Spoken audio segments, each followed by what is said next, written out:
তোমার কথা হৃদয় মাঝে পড়ছে বারে বারে। আসসালামু আলাইকুম রহমতুল্লাহি তাআলা বারাকাতুহু।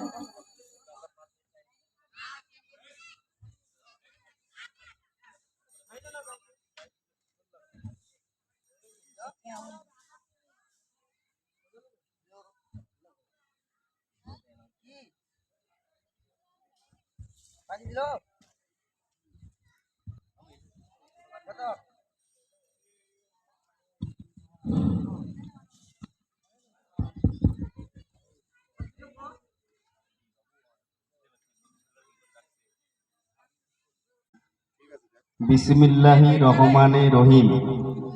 আসসালামু আলাইকুম ওয়া রাহমাতুল্লাহি ওয়া বারাকাতুহু। আমাদের এই জালসার আর্থিক দিক দিয়ে সহযোগিতা ও পরিচালনার হাত বাড়িয়ে দিয়েছেন মোহাম্মদ মাইনার আলী সরকার, মোহাম্মদ মোস্তাফুর মিয়া, মোহাম্মদ নাজমুল আলী সরকার, মোহাম্মদ সেলিম মিয়া, মোহাম্মদ জব্বার মিয়া, মোহাম্মদ আফগর মিয়া, মোহাম্মদ মোস্তফা মিয়া, মোহাম্মদ গিয়াসউদ্দিন মিয়া, মোহাম্মদ জাগির মিয়া, মোহাম্মদ শুক্রু মিয়া, মোহাম্মদ শাকিল মিয়া, মোহাম্মদ দুখু মিয়া, মোহাম্মদ ফারুক মিয়া, মোহাম্মদ মোবারক মিয়া, মোহাম্মদ সাইজুর মিয়া, মোহাম্মদ মামুন মণ্ডল, মোহাম্মদ তসলিম মিয়া, মোহাম্মদ রুবেল মিয়া, মোহাম্মদ রুল আমিন মিয়া আছেন। তাড়াতাড়ি খাওয়া দাওয়া সেরে আমাদের সবাই এসে উপস্থিত হবেন। গ্রামবাসীর উদ্দেশ্যে বলা হচ্ছে, যারা মা বোন রয়েছেন বাড়ির মধ্যে তাড়াতাড়ি খাওয়া দাওয়া সেরে আমাদের সবাই আসবেন। আমাদের প্রধান বক্তা চলে এসেছেন, তো যা হোক 9টা 30 মিনিটে প্রধান বক্তা আমাদের মঞ্চে চলে আসবেন।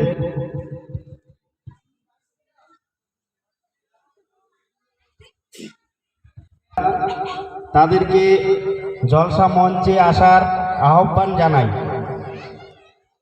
তারা আমাদের জালসা মঞ্চে চলে আসবেন।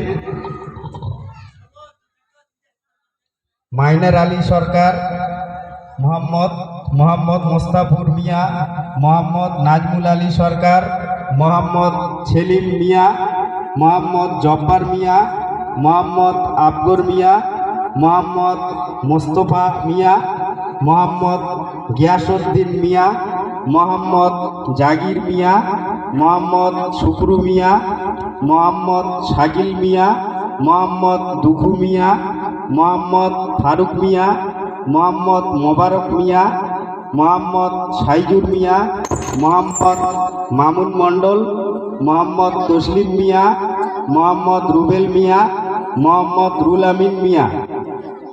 আপনাদেরকে জলসা মঞ্চে বিশেষ প্রয়োজন। আপনারা দেরি না করে তাড়াতাড়ি চলে আসুন। আপনারা অযথা বাড়িতে দেরি না করে আমাদের জলসা মঞ্চে এসে উপস্থিত হন। বৃষ্টি নয়, এটা খোদার রহমতের বৃষ্টি দর্শন করতেছে। জোরে বলুন সুবহানাল্লাহ। সুবহানাল্লাহ। যেই নবী মুস্তাফা সাল্লাল্লাহু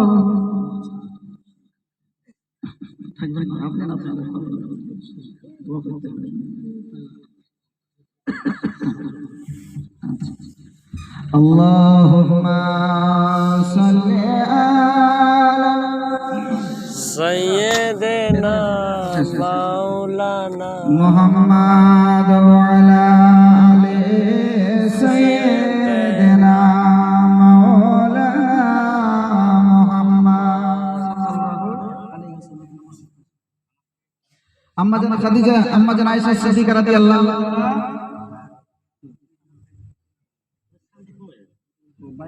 বাইরে মাইক বাজছে নাকি? আয়েশাতুল হুমায়রা আয়েশা সিদ্দিকা আফিফা রাদিয়াল্লাহু তাআলা আনহাকে বলতেছেন, আয়েশা তোমার মাথায় কি আছে? ইয়া রাসূলুল্লাহ, আপনাদের ব্যবহার করা রুমাল। আজ কারণ বশত আমার ওড়নি না থাকার কারণে আপনার ব্যবহার করা রুমালটা আমার মাথার উপরে দিয়েছি, মানে ওড়নি হিসাবে ব্যবহার করেছি। জোরে বলেন সুবহানাল্লাহ। আর একটু জোরে বলবেন না সুবহানাল্লাহ। সুবহানাল্লাহ। আম্মা জান আয়েশা সিদ্দিকা রাদিয়াল্লাহু তাআলা আনহা কিছুক্ষণের জন্য ওড়নি না থাকার কারণেও যদি নবী মুস্তাফা সাল্লাল্লাহু আলাইহি ওয়াসাল্লামের রুমালকে ওড়নি হিসাবে ব্যবহার করেন, আমাদের মা বোনেদেরকে ওড়নি ব্যবহার করতে হবে না, তাই তো নাকি? আমাদের মা বোনেদেরকে ওড়নি ব্যবহার করতে হবে না? জোরে বলা হবে না? হবে না? ওড়নি ব্যবহার করতে হবে বেরাদারানে মিল্লাত ইসলামিয়া। কিন্তু এখন ডিজিটাল যুগ, রাস্তাঘাটে চললে বোঝা যায় না বেটা ছেলে হাঁটে না বিটি ছেলে হাঁটে, আছে না নাই? বুঝতেই পারবেন না আপনি যেটা বেটা ছেলে না মেয়ে ছেলে। আফসোস লাগে, কথা বুঝতে পারছেন না, গোদা বাংলা কথা বলে। আল্লাহ নবী সাল্লাল্লাহু আলাইহি ওয়াসাল্লাম তিনি বলেছেন, লানাত হবে সমস্ত ছেলেদের উপরে যে সমস্ত ছেলে মেয়েদের পোশাক পরে, আর ওই সমস্ত মেয়েদের উপরে লানাত হবে যে সমস্ত মেয়েরা ছেলেদের পোশাক পরে। এখন তো আপনার এইরকমই হচ্ছে না? হচ্ছে না? হচ্ছে। অধিকাংশ মেয়েরা মনে হচ্ছে আপনার জিন্সের প্যান্ট আর স্কিন টাইট গেঞ্জি এইরকম ছেলেদের মতো নতুন করে বেড়াচ্ছে। আফসোস মুসলমান এটা মাথায় রাখতে হবে যে আপনি মুসলমান, আপনার পোশাক আশাক হবে মুসলমানের মতন। একজন মেয়ে তিনজন পুরুষকে জাহান্নামে নিয়ে যাবে। কজনকে? তিনজনকে। তিনজন পুরুষকে জাহান্নামে নিয়ে যাবে। একজন মেয়ে তিনজন পুরুষকে জাহান্নামে নিয়ে যাবে। খুব সাবধান ভাইরা, মা বোনেরা, আপনাদেরকে বলবো খুব সাবধান। একজন মেয়ে তিনজন পুরুষকে জাহান্নামে নিয়ে যাবে। আপনি পিতা আছেন, বাপ আছেন, যতদিন পর্যন্ত আপনার ঘরে আপনার মেয়ে আছে, আপনি তাকে শরীয়ত অনুযায়ী জীবনযাপন করার, শরীয়ত অনুযায়ী তাকে চলতে বলেন। আপনি বলবেন না পর্দা পর্দার মধ্যে রাখবেন না, নামাজ পড়তে বলবেন না, সঠিক পথে চলতে বলবেন না, অন্য ছেলেদের সঙ্গে সম্পর্ক রাখতে বারণ করবেন না। কিয়ামতের দিনে হিসাব আপনাকে লাগবে। দুই নাম্বার হচ্ছে স্বামী, যদি স্ত্রী আপনার যদি বেপথে চলে, অন্যায় পথে চলে, আপনি যদি তাকে না ডাকেন, হিসাব আপনাকে কিয়ামতের দিনে লাগবে। এইরকমই বড় ভাই, সে যদি তার ছোট বোনকে সঠিকভাবে পরিচালিত করতে না পারে, তাহলে তাকেও কিয়ামতের দিনে হিসাব লাগবে। আম্মা জান খাদিজাতুল কুবরা রাদিয়াল্লাহু তাআলা আনহা তিনি আপনার বলেছিলেন, ইয়া রাসূলুল্লাহ, ইয়া হাবিবাল্লাহ, নবী গো, আমি চাই আপনার এই ব্যবহার করা রুমালখানা যেন, ব্যবহার করা তহবানটা যেন আমার কাফন হয়ে যায়। জোরে বলেন সুবহানাল্লাহ। সুবহানাল্লাহ। জোরে বলবেন না সুবহানাল্লাহ। সুবহানাল্লাহ।